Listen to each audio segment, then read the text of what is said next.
Fortis Heart Institute to kindly come up on the stage for the felicitation of iconic international cardiologist for EECP treatment.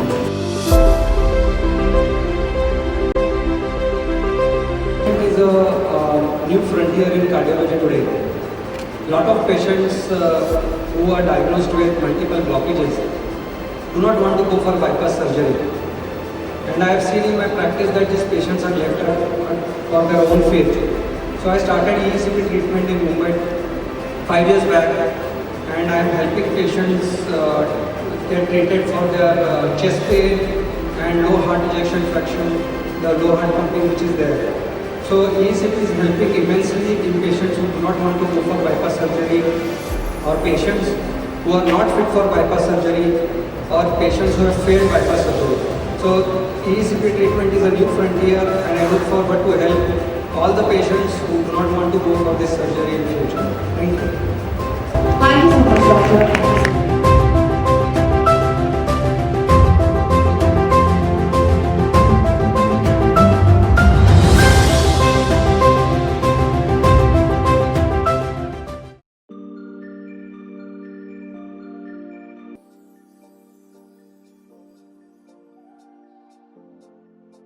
Welcome, my viewers and listeners. Today I have a very, very special guest, Dr. Abhijit. He is an interventional cardiologist, and recently he received the Midday award from Midday for being iconic cardiologist in whole of Mumbai, and he is also very popular in Thane. And you know, this very special thing about this cardiologist is he has a goshala. He takes care of many cows, and he serves cows on a daily basis. He does some organic agriculture also. So let's welcome him. Welcome, Abhijit Prabhu. Hare Krishna. Yes, Mataji, tell me. Yeah. So, are you ready? Yes, I am ready. Okay, cool. So, when were you introduced to Bhagavad Gita?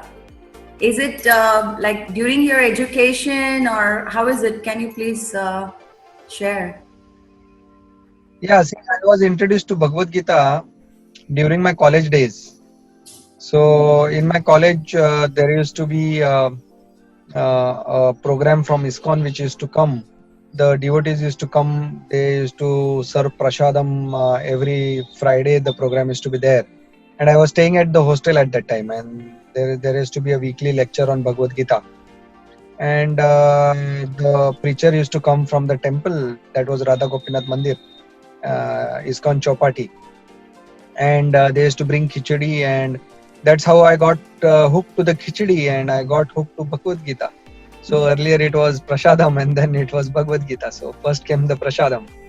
So it is through the stomach that the Bhagavad Gita entered into the heart.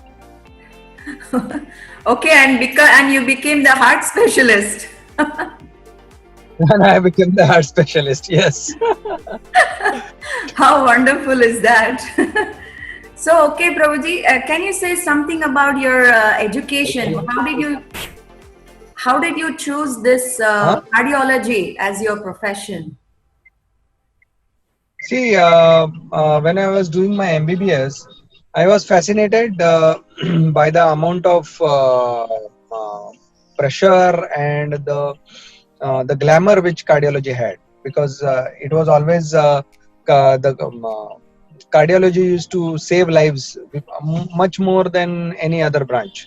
If you look at medicine, if there is one branch which really saves life, is cardiology, because if the patient is experiencing a heart attack, the patient is bound to die with the heart attack. So it's only in cardiology that really the lives are saved. And it's so I was really fascinated with the concept of this, and serving the people in general, and the cardiology glamour of cardiology really pulled, and the interest slowly through my MBBS, I was attracted towards the ECG and the way things are treated in cardiology. So that's how I got hooked to cardiology, and that's how I became a cardiologist. It was my dream to become a cardiologist, so Krishna empowered me that I could become a cardiologist. Okay. So, Prabhuji, you see, how do you connect your profession to Gita? See, in my daily profession, when I am doing angioplasty, I always remind myself that I am not the doer, and I am just the instrument in the hands of the higher powers, that is Krishna. So this is a regular reminder. This is a reminder that I get when I am doing interventions, because I see that when I do interventions, all the patients, they not get same result. Even if I am doing the same procedure on same say 2 patients, the results that I get the 2 patients are totally different. So if if I am the doer, then I should be able to deliver the same result to all the patients, but it is not possible. So that is how I understand that I am not the doer here. I am just the instrument of Krishna's will or God's will, where I am able to serve the patient. So that's how I, in my daily profession, I remind myself that I am not the doer and Krishna is the doer, and I pray to him that let this patient heal, or let this patient get the best results out of me. So that's how I connect Gita every day to my patient. Regular basis, I do my chanting, which is Hare Krishna Mahamantra. I chant 16 rounds every day. Then I follow 4 regulative principles given in Bhagavad Gita. No meat eating, intoxication, no illicit sex, and no gambling. So this is my lifestyle, and I don't take tea or coffee. I don't eat non-vegetarian food, and I follow try to follow actually all the principles which are given in Bhagavad Gita on daily basis. That's how I try to implement it, because I understand from Bhagavad Gita that it's the karma that goes with you, and not the money or the possessions in this material world that goes with you.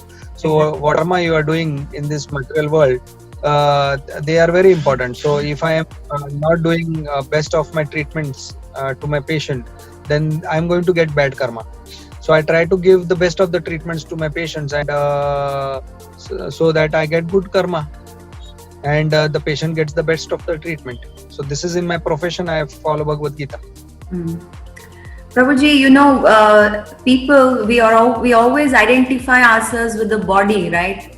We think we are the body. This is the misconception, very rampant all over the world, everywhere, wherever you go. It's very rare that you find somebody, actually realizing that, okay, I am the soul, I'm not this body. And Bhagavad Gita clearly says that, the soul is present in the heart, right?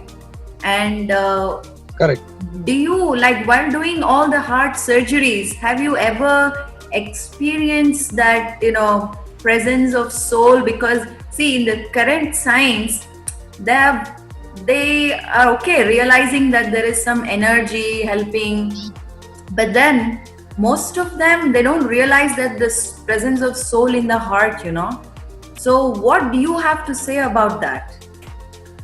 Being a, See, definitely I see deaths every day. So I see, I being a cardiologist, I have to experience death every day, because there will be patients who, even after best of my treatments, will not survive, because they come into bad shapes when they come to me.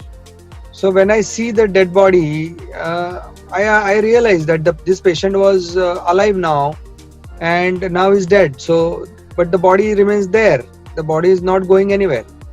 So since now the difference between the person who has been alive and the person who has been dead, what is the difference? The difference is that the soul has left the body. So that's how I come to realize every day that when I see a dead person or the patient dying, that means the soul is now leaving this body, and that's how I come to realize that we are not this body and we are the soul on a regular basis when the patient dies. So that's how I realize the soul on a regular basis in my profession. Okay, and can you say, I don't know, have you ever come across this near-death experience, Prabhu? Because your heart surgery is the most, like, what do you say, subtle, you know? See, some of my patients, they have experienced near-death situations where they were almost brought dead, and then we did heart surgeries on them and angioplasty on them, and they have come alive. But so when we try to dig into their experience of their near-death, they tend to see light. They tend to see some higher powers. But this is how their experiences are. So out of body experiences very clearly, in my own practice I have not seen any patient having very clear vision of the operation theater or anything, but definitely there have been incidences which have been reported earlier also, where patients have been seeing themselves being operated in that room, and they could describe what the surgeon was talking to the nurse. So so this is what it is actually. So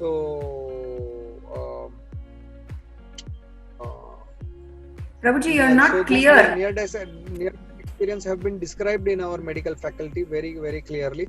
But in my experience, they have some kind of vague symptoms, but not really very clear vision of what is happening. Yeah, so near-death experiences, as I described, in my patients, they have seen light, or they have seen some higher powers, but no clear vision there. In my experience, it has not happened, but it has been described in our medical journals, where people really have seen what is happening in the operation theater and what was the talk which was going on. So definitely the out of body experiences have been described in literature. Okay, Prabhuji, you see, you're like grown up so much in this medical field. You have emerged successful, and I would like to know, did you ever ask for proof, from Gita, for whatever you do? Because people are always looking for proof, Did you ever think like that, or did you accept Gita as it is with faith? How is that? So actually, I come into the group of believers because I always believe that we cannot keep on questioning each and everything. So there is something called as Shabda Praman. So when our guru or the spiritual master or our teachers, spiritual teachers, they tell us that this is what it is there in scriptures, and you need to believe it. So definitely there is because with our mind and intelligence we are not going to understand everything what is going on in this material world. So therefore to follow we need to follow when our scriptures what they are telling us, and always questioning the scriptures is not going to solve the problem. Because with our mind and intelligence, we are not going to understand what is going on in this material world. Second thing is ki whenever we are studying, like suppose I have studied cardiology, and they say that the pacemaker of the heart is in this area. So there is a research which goes around that, and they have found out that there is pacemaker which is there inside the heart, which is there in this designated area. So we cannot keep on questioning the authenticity of the research. You show me the data from where it has come. So if you keep on questioning the authenticity of the data which is given, then you will never learn. So sometimes you need to have that belief in your teachers, in your books, if you want to learn something. And once you learn that art, like I have studied cardiology now, and then now when I treat my patients, then I experience that yes, the pulse which is generated in the heart comes from this designated area. So this is how you from the once you start having belief in something, then you start having the experiences also regarding what is happening. So similarly in Gita, whatever Krishna is saying, whatever the message of Gita is there, if we read it and if we follow it in our lives, then we can understand what is the kind of transformation which is going to happen.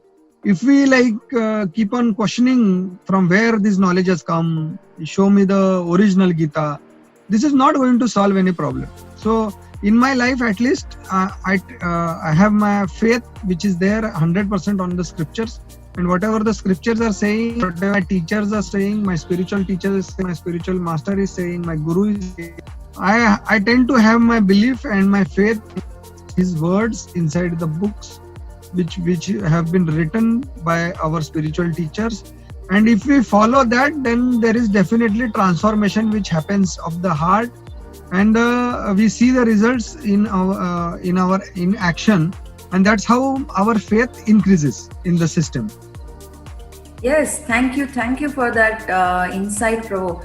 And another thing is, there so many things you said you follow: no meat eating, no intoxication, and all that. Was it difficult for you to follow, or it was just natural for you?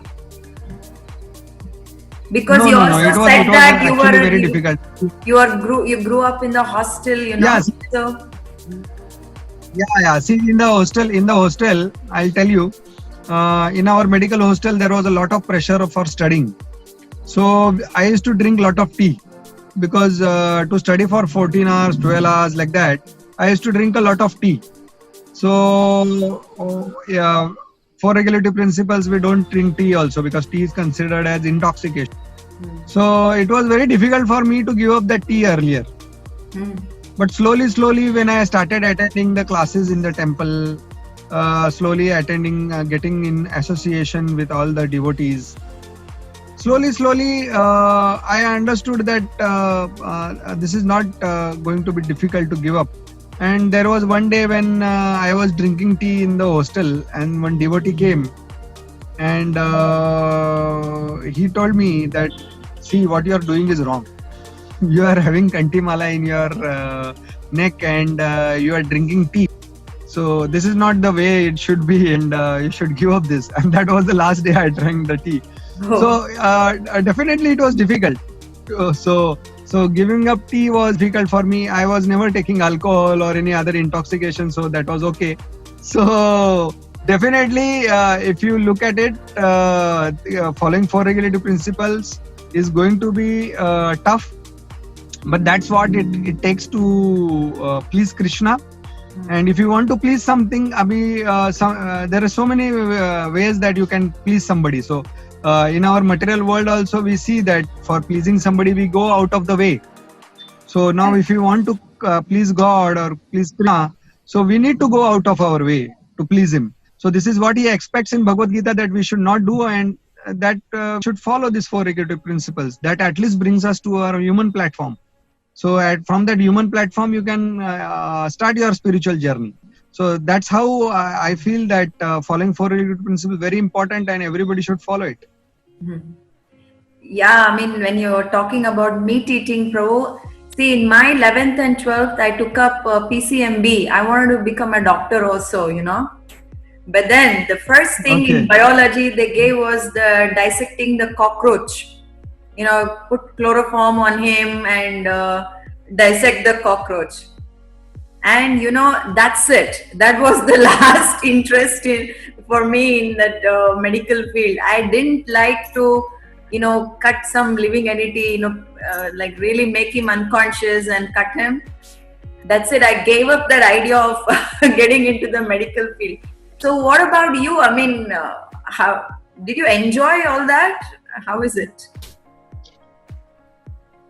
See, in medical field, we used to we required in our first year we used to do cadaver dissections. Cadaver is a dead body. Mm. So these are donated dead bodies where lavaris we call it. Nobody comes in the morgues. Nobody comes to claim the body for a long time. So then they donate it to medical colleges for cadaver dissections. So these cadavers are actually the dead bodies where we need to dissect them and see the parts and see the muscles and the nerves and the bones. So this is what in anatomy we have to do. So for me, it was not a major challenge anytime. Seeing blood also was not very difficult for me. So yes, in females in our class also they used to in our surgery when we went to see our first surgeries as students, they used to faint and they used to fall down. So it was there. The fear was there, but somehow in my case it was not there. It was very natural for me that to dissection and everything. In fact, people used to wear gloves and then do the dissection. So for me, that time gloves were very costly. So I used to do dissection without gloves. So, Me. so it was okay. So it was okay for me. So it was not very difficult. That means like you're meant to be a doctor, a cardiologist. That's what it is from the previous karmas. Okay. Yes. Prabhuji, have you ever tried doing any surgery on your own personal family members? Yeah, my uncle, he had a heart attack. And that's how when I did his angiography and I did his angioplasty. My father also went through angioplasty. So that time I was at Jaslok and my colleague or my senior was there, Dr. A.B. Mehta. So he wanted to do, he was the in charge in my father's case. So he said that you go ahead and do it. So in my father's case, I said, no, I don't want to do it. You go ahead and finish up the case. So in my father's case, I did not do, but my uncle's But why? angioplasty I did. Why you didn't do it? That's why I asked you this question. Actually. I mean, yeah. See, the reason was that any complication, if it would have happened, it would have been difficult for me to go through it. That maybe the guilt or whatever you can say, but it would have been difficult. In my uncle's case, I was pretty comfortable. It was not, I was not that much attached to him. So if you are attached to your family members, then definitely you need to be sure that you are not operating on them. Mm-hmm. So any complication that happens, then lifetime you are going to have difficulties. Okay. Prabhuji, now that your family, they're also very favorable, as you're mentioning that your wife is also stopped eating meat and all that stuff. How do you manage like all together, following the principles of Gita, your children and all your parents? Can you say something about that? Yeah, see, I have 3 children. My wife also follows 4 regulative principles. She is doing chanting. And my children also, they do chanting. Not very regularly, but intermittently they do chanting. Regularly we go to temple. On Sundays we have classes which are there at Chowpatty, Mumbai. ISKCON Chowpatty, Mumbai. We tend to visit at least once a month for the lectures. My all 3 children, they go to a school called as Gopal's Garden, and this has been run by a trust which is affiliated to ISKCON, and that's how there are certain principles and these 4 regulative principles which, as I was talking, and the festivals which are followed in our Hindu tradition. They are celebrated there, and in their regular classroom also they have the in the morning they have morning prayers, and they chant Bhagavad Gita verses every day, and that's how there is some amount of spiritual touch which is there with the normal studies which they are having in the CBSE board they are having. So whatever normal classrooms are there, on the top of it they are having a little spiritual touch, and this I have seen that it helps my children control their mind. Especially now my son is there in 10th standard and he's a teenager now. So I see teenagers all over the place, and I compare it to my son. So I tend to see that there is definitely better mind control and better less behavioral abnormalities, and better discipline in his life than being into a normal school where there is no spiritual touch. So spiritual touch definitely brings in your life better discipline and more focus in your life, and definitely you become a better person. So it is not that it only spirituality helps you in our spiritual realm, but it definitely helps you in your material life also, because it brings in focus in your life. So that's how regularly, if you follow the principles which are given in Gita, it is going to benefit in your material life also. It is not only spirituality, but it's in the material life also. If you look at Arjuna, he was the best of the archers in the world. Right. And he was following regulative principle. So it is not that if you are a spiritual person, you will be lying down somewhere and as a beggar. It is not like that. If you are a spiritual person, there are higher chances that you grow because you have better mind control. Amazing. Thank you for that, Prabhu. It's like super amazing answer. Thank you. So Prabhu, you're like so successful, and your wife is also what is she, Prabhu? What is her profession? She is a radiologist. She is a radiologist. She does sonographies, X-rays, CT scans. So she's we are having a diagnostic center in Mira Road. So she runs the center in Mira Road. Yes. So I would like to have her also on my channel sometime when she is. Yes, definitely. Okay. So Prabhu, when you have some doubt in life,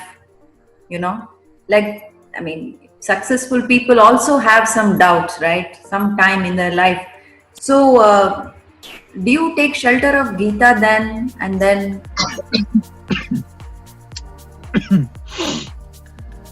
See,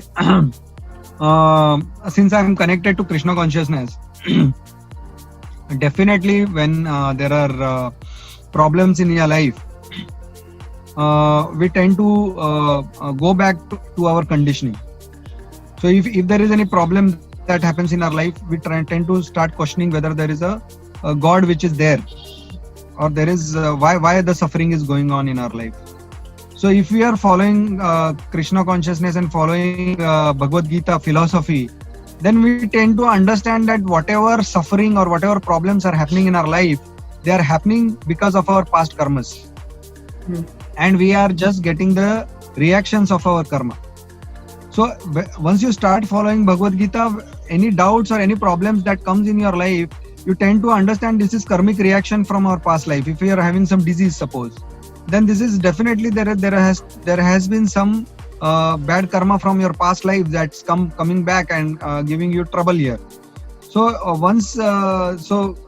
this has helped me definitely in my life, in all the ups and downs. Whenever there are so many problems which are happening in the life, they keep on happening in everybody's life. So definitely with Bhagavad Gita philosophy behind you, you tend to be more calmer, you tend to be more composed, and you can face problems very nicely if you are following Gita philosophy. So you can face all these problems as a more stronger person. Amazing. So has COVID-19 affected you in any way? Yes, COVID-19, my father, it took a lot of toll on my father. He was on ventilator for 14 days. Oh. And during this also, the prayers of all the devotees, and we did Mahamrityunjay Yajna for him at Udupi. There was a devotee who did Mahamrityunjay Yajna. He was in Udupi that time. So he did Mahamrityunjay Yajna at Udupi, and That's how my father came out of the ventilator for 14 days. He was the first patient who came alive from the ventilator in one of the top hospitals in South Mumbai. So definitely prayers, they do work, and with prayers and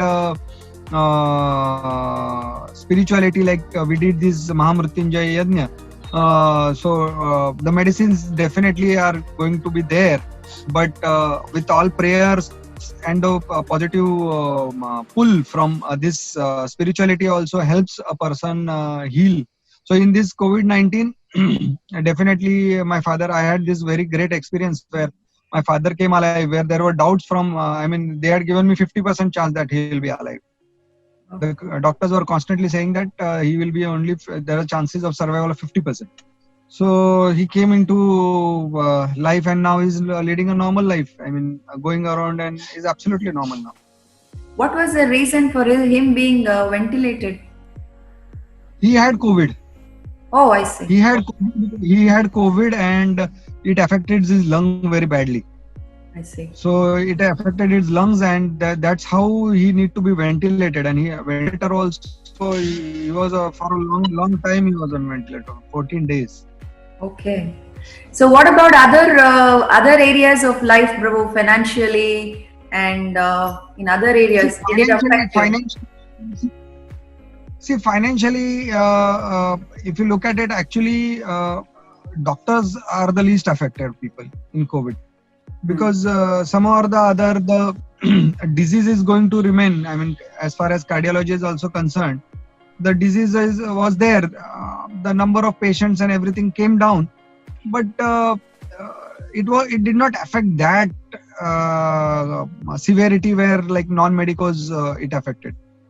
Because non-medicos, the whole earning also stopped at 0. But in our case, it came down to 50%. Okay. It's all.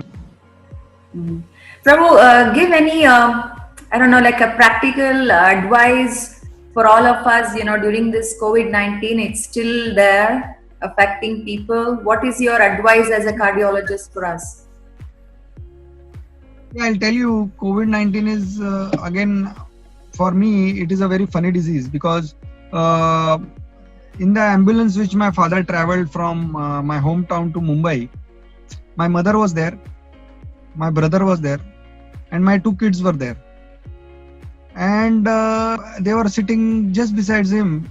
Yeah, the mask was there, but if you see, none of them got affected. My mother did not get affected.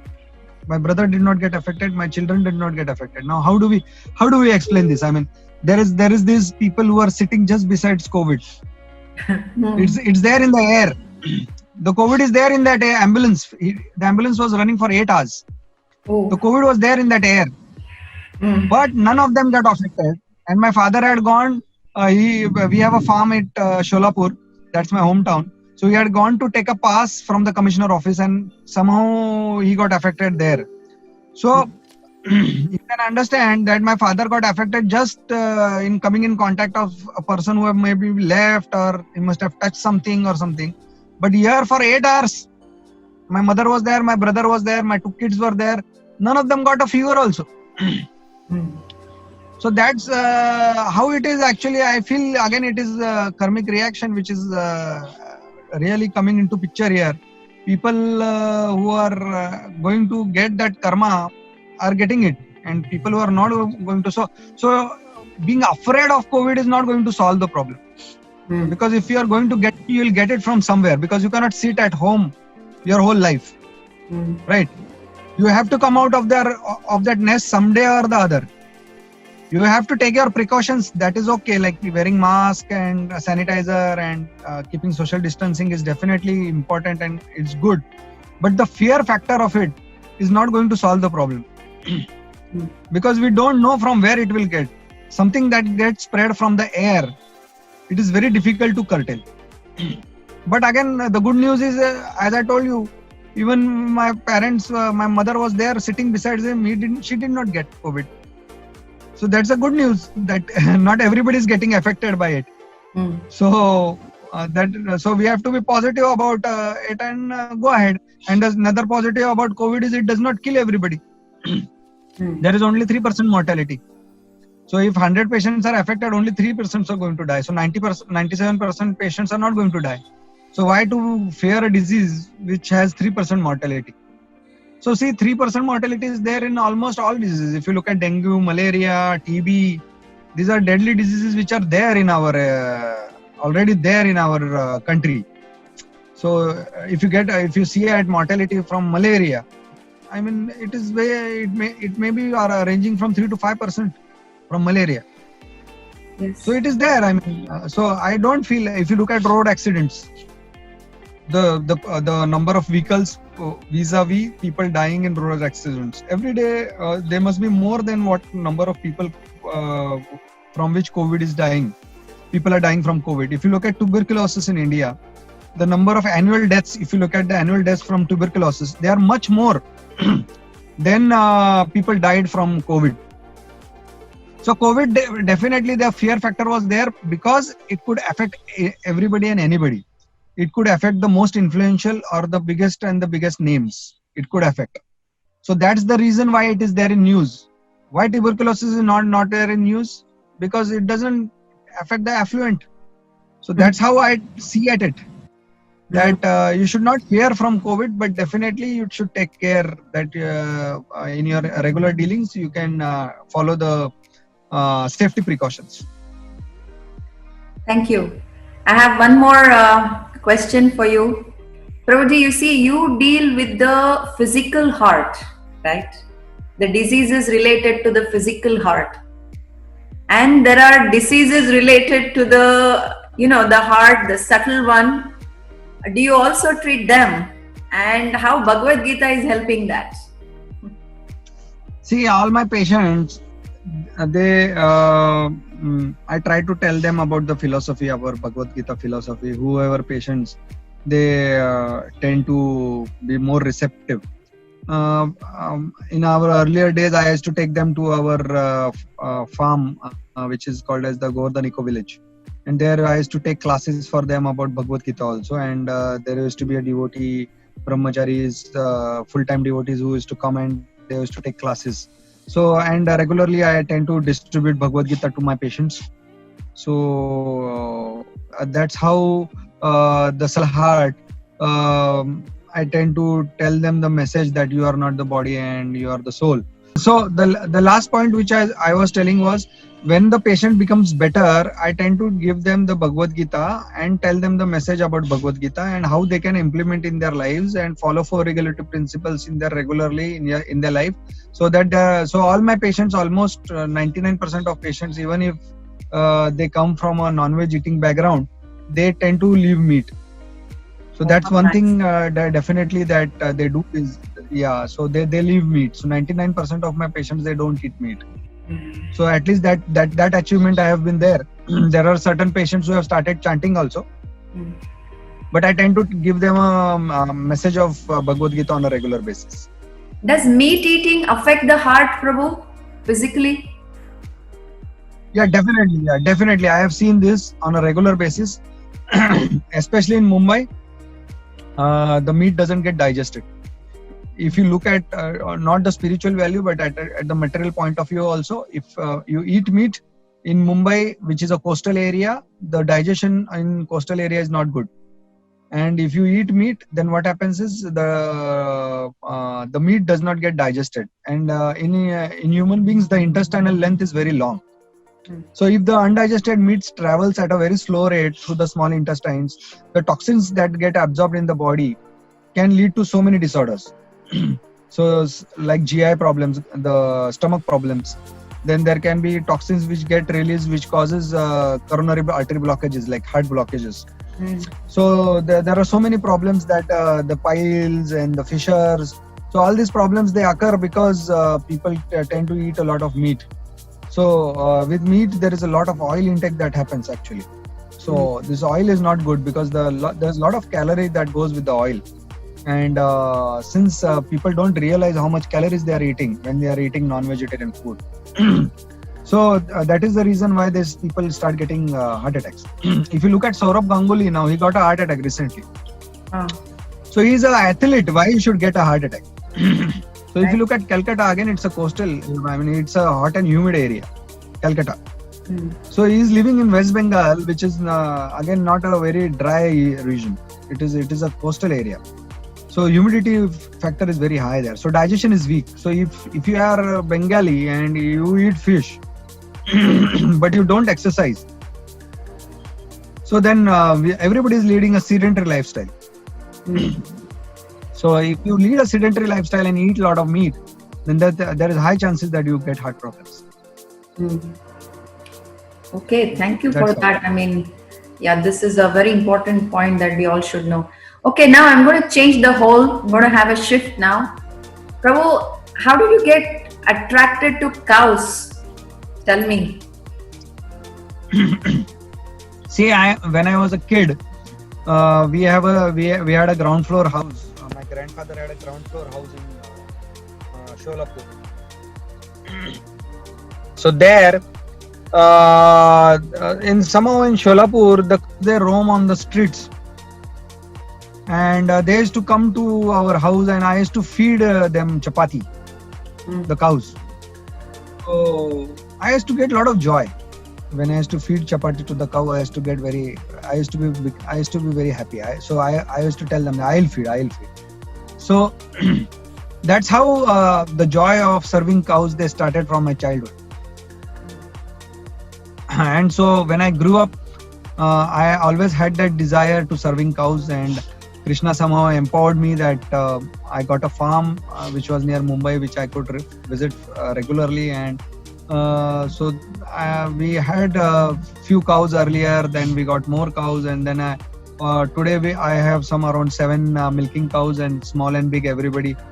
We have around 20 cow members. So all our cows, they have their own names, and I give their cows the name and the surname also. I give them my own surname. So How nice. Can you name few of them? So they are my family members. Yeah.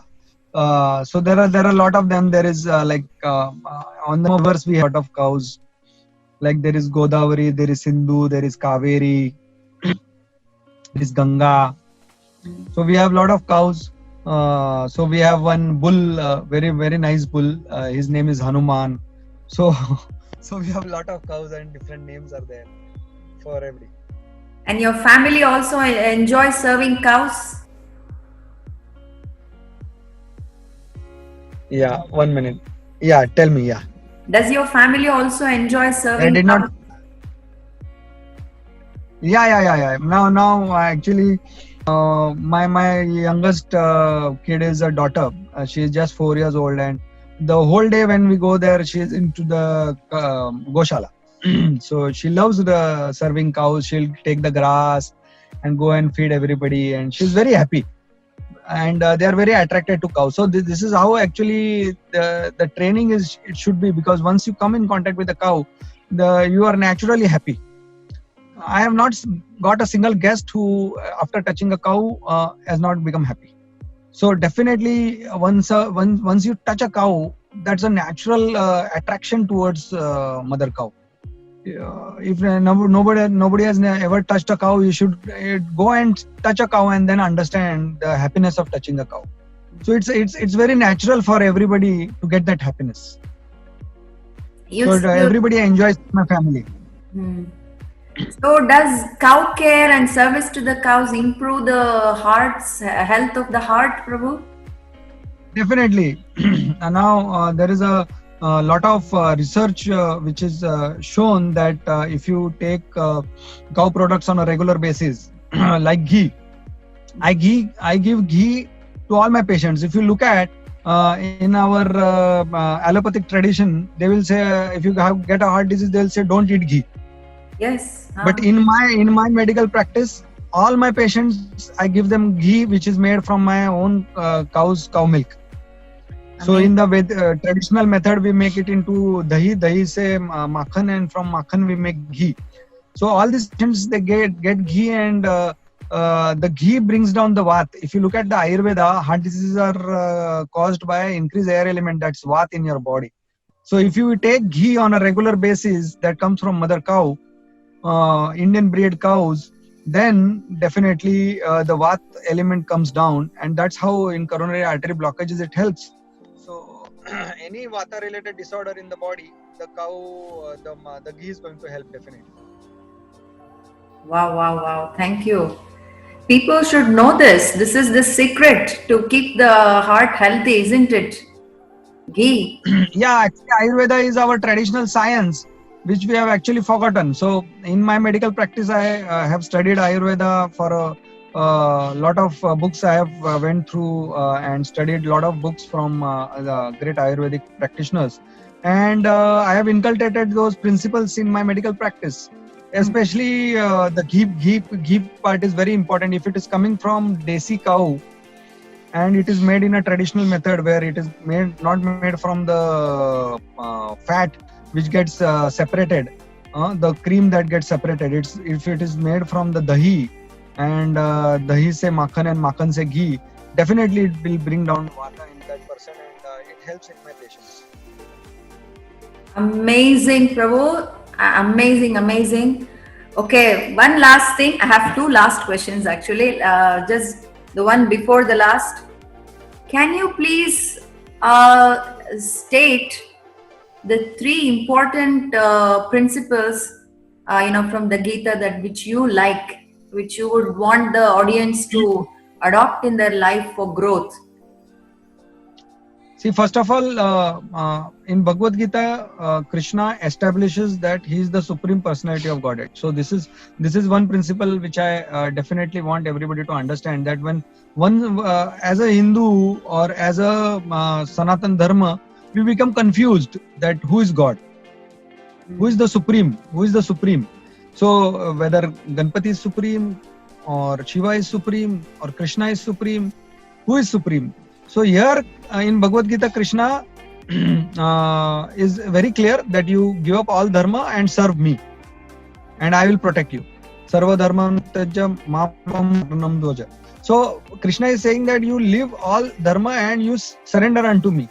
So this is one principle I definitely want everybody to understand, that Krishna is the supreme personality of Godhead, and we need to serve Krishna, and Krishna is the original God. So if we follow this one principle, again the confusion which is there in everybody's mind that who is the real God gets vanished. So that is where Krishna himself has spoken in Bhagavad Gita, who is the original entity, and from him, he is the original father from which we as the souls have come down to this earthly planet. So that is one principle, that Krishna is the supreme personality of Godhead. Second principle which I feel is important to follow is the karma factor. So whatever karma we are going to do, if we are going to do any bad karma in our life, then we have to suffer for our bad karma. So whatever we are doing in our life, it is very important that we remember that there is a reaction to it. So whatever good we are going to do, there is a reaction to it. Whatever bad we are going to do, there is a reaction to it. So definitely we need to do good karma in our life, so that at least the suffering part should come down. So that's important philosophy, or the gem which I've got from Bhagavad Gita, is that we need to do good karmas in our life. First is follow Krishna consciousness, supreme personality of Godhead. Second thing I told was good karma. And third thing, important gem I felt in Bhagavad Gita is we are all servants of Krishna. Krishna establishes that he is the original, and he is the supreme father. We are as a soul are part and parcel. So we are having the same qualities of Krishna, but we are separate from him. We are separate from him in a way that we are in only a tiny particle of him. So he is the supreme whole, and we are the small part of him. We have the same qualities, but because we are the small part of him, if we try to please him by watering the root. So if you water the root of the tree, the other branches also get the benefit. So if we please Krishna, since we are part and parcel of him, we will also get that happiness. So Krishna becomes happy, we become happy, because we are connected with him. So that is one more principle which, so because the happiness in this world is so alluring, we try to please ourselves, we will never be happy. So when we try to please Krishna, we become happy. because Krishna becomes pleased. Since we are a part and parcel of Krishna, we will be happy. So this is one more principle. So we talked of 3 principles. First was Krishna is the Supreme Personality of Godhead. Second thing is follow good karmas in our life. And third thing is if we become, Krishna becomes happy, we will be happy. So if you serve cows, Krishna becomes happy. So that's how we get happiness. So that's how I have followed these 3 principles in my life, and I think that these are very important. Thank you, doctor. I mean, I'm speechless. What else? No words are coming out. Thank you so much. I'm very grateful to you. That you saved some time, to be with me today. And I pray that you serve more and more people and save their hearts, both the physical heart and the subtle heart, so that they can grow spiritually, get themselves connected to God and accept Bhagavad Gita as you're saying. So thank you, doctor. Thank you. Thank you so much. And I would like to have your wife also on board sometime. So I'll speak to her. Yes. yeah. Okay. Thank you so much. Thank you.